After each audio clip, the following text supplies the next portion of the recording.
আলাইকুম রহমতুল্লাহি ওয়া বারাকাতুহু। আজ সূরা ফাতিহার তরজমাটা করব শুধু। তা বিসমিল্লাহ থেকে শুরু করছি। তরজমা মানে হচ্ছে বিসমিল্লাহ,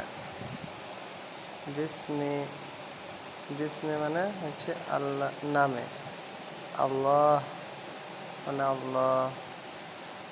আর রহমান পরম করুণাময়, আর রহিম অসীম দয়ালু।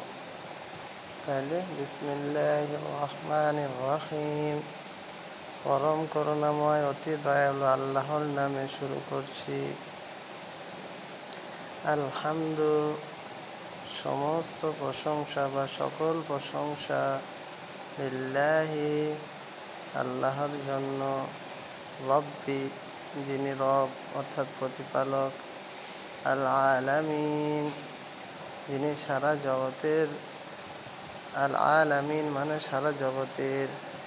তাহলে আলহামদুলিল্লাহি রব্বিল আলামিন, যার অর্থ হচ্ছে সমস্ত প্রশংসা আল্লাহর জন্য যিনি সৃষ্টিকুলের রব। আর রহমান, আর রহমান অশেষ করুণাময়, আর রহিম পরম দয়ালু, আর রহমানির রহিম দয়াময়, পরম দয়ালু, পরম করুণাময় বা অতি দয়ালু। মালিক ইয়াউমিদ্দিন, মালিকি মানে অধিপতি, ইয়াউম মানে হচ্ছে দিন, আল্লাযী মানে বিচারের। তাহলে মালিক ইয়াউমিদ্দিন বিচার দিবসের মালিক।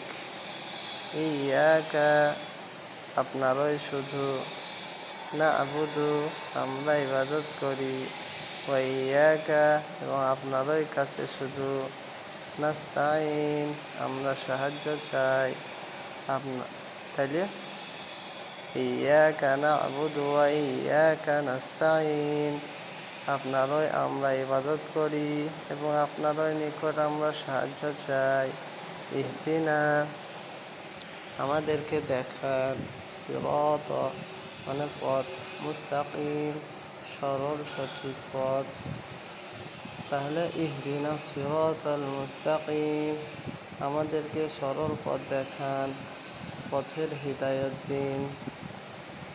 সিরাত মানে সেই পথ, আল্লাযী যাদেরকে, আনআমতা আপনি অনুগ্রহ দান করেছেন, আলাইহিম তাদের ওপরে, গায়রি নয় বা পথ, আল মাগযুবি অভিশপ্তদের, আলাইহিম যাদের ওপর, ওয়ালা এবং না, আদ-দাল্লিন অর্থাৎ গায়রিল মাগযুবি আলাইহিম ওয়ালাদ-দাল্লিন তাদের পথ যাদের উপর আপনি অনুগ্রহ করেছেন, যাদেরকে নিয়ামত দিয়েছেন, যাদের উপর আপনার ক্রোধ আপতিত হয়নি এবং যারা পথভ্রষ্ট নয়।